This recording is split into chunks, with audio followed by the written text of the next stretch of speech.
Hey friends, thanks for taking the time to tune in. I'm so excited for this journey we're about to embark on over the next few weeks as we take a deeper look into the books of Thessalonians, as well as take a look at the history of the city and the church in that region. Our videos will rotate between more of a teaching approach, followed by more of a preaching approach, and then applying that to our lives. The teaching videos will always precede the preaching videos that will follow. So here's an overview of the first few videos. First, in today's video, we'll look at the history of the city of Thessalonica, including insights from Acts chapter 17. Second, we'll look at going where the people are, and that's taking a look at Paul's approach to ministry in Acts chapter 17. In video 3, we'll look at the makeup of the city. What was life like during these times? Then, in video 4, we'll take a look at 1 Thessalonians chapter 1, and we'll talk about turning away from idols. In video 5, we'll look at Paul's journey from Philippi to Thessaloniki and then beyond. And we'll discover what life was like then. Then in video 6, we'll look at 1 Thessalonians chapter 2, and we'll talk about allowing our past to bring us closer to God. And we'll argue that we should dare to be great. There'll be a few more videos after these first few, but I just wanted to give you a preview of what was before us. So I want to start this video series in a rather weird way, and that's with an apology. One thing I'm starting to notice more and more in my character is I definitely have some nerdy qualities. I find myself geeking out a little bit as I study church history, and honestly, I don't think that's normal. You know what? I'm not sorry. This quarantine has caused me to pick up some weird new hobbies, and studying church history may be the most normal thing I've got going on right now. Some of these new hobbies include, and this is true, assembling puzzles. I've already completed 3 of them, and honestly, I don't see any signs of slowing down. Please get me out of the house. The second hobby is playing a game with my daughters that I call heads or tails. This is where I spend way too much time flipping a coin and guessing what side it will land on. My current record with my daughters is 21 correct guesses in a row. I know many of you will pause this video now and go try to beat that record, but I warn you, it will not happen. But good luck anyway.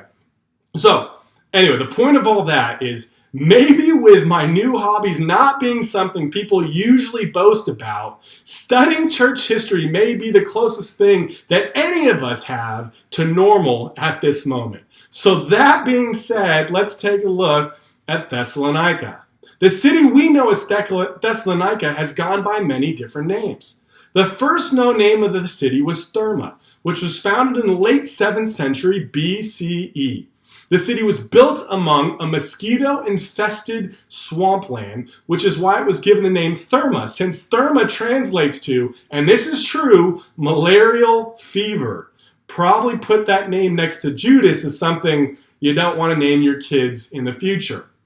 The name was eventually changed to Thessaloniki, and that was around 315 BCE by King Cassander of Macedon, who named it after his wife, Thessaloniki, who was the half-sister of Alexander the Great and daughter of Philip II. Presently, the city is named Thessaloniki, and the name we know, Thessalonica, is the Latin translation of that name. Many of you have been speaking Latin and you didn't even realize it. But there are a few other pieces of information that I want to highlight for our time, as I think it will be a good setup for our next video as we look at Acts chapter 17. You know, one of the most insignificant discoveries in Thessaloniki was, at least from a biblical perspective, was the stone from the Vardar Gate, which now sits in the British Museum. There's nothing particularly special about this gate.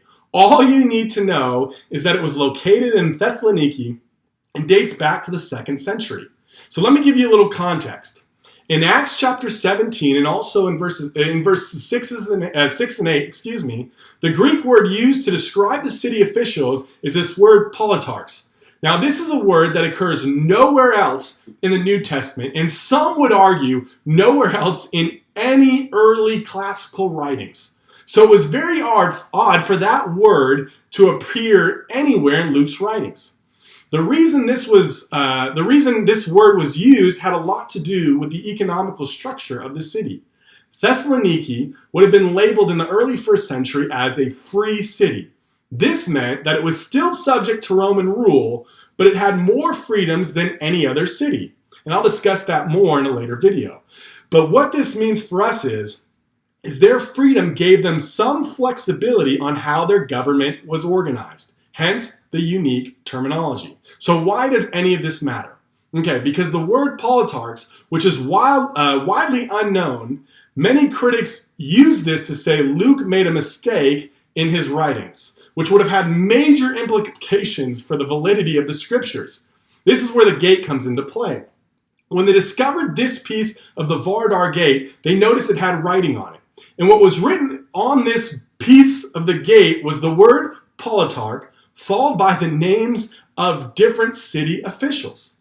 This discovery then confirmed, one, this was the correct term used to describe the officials from that city, and two, that Luke's writings were valid, which would disprove any critics.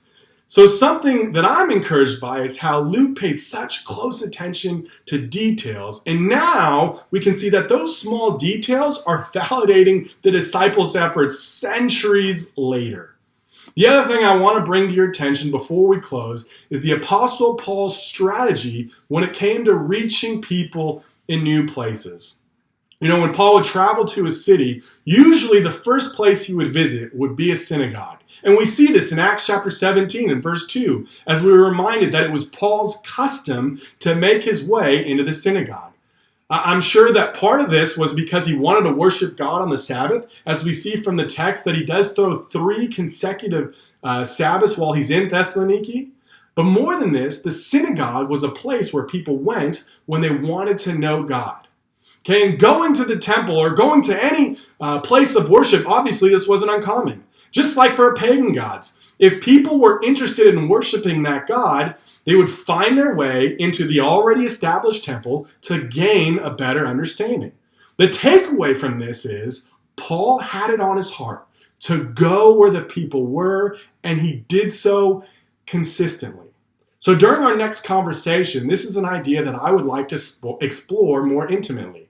But for now, I want to just say thank you for taking the time to tune in, and we'll see you back here real soon.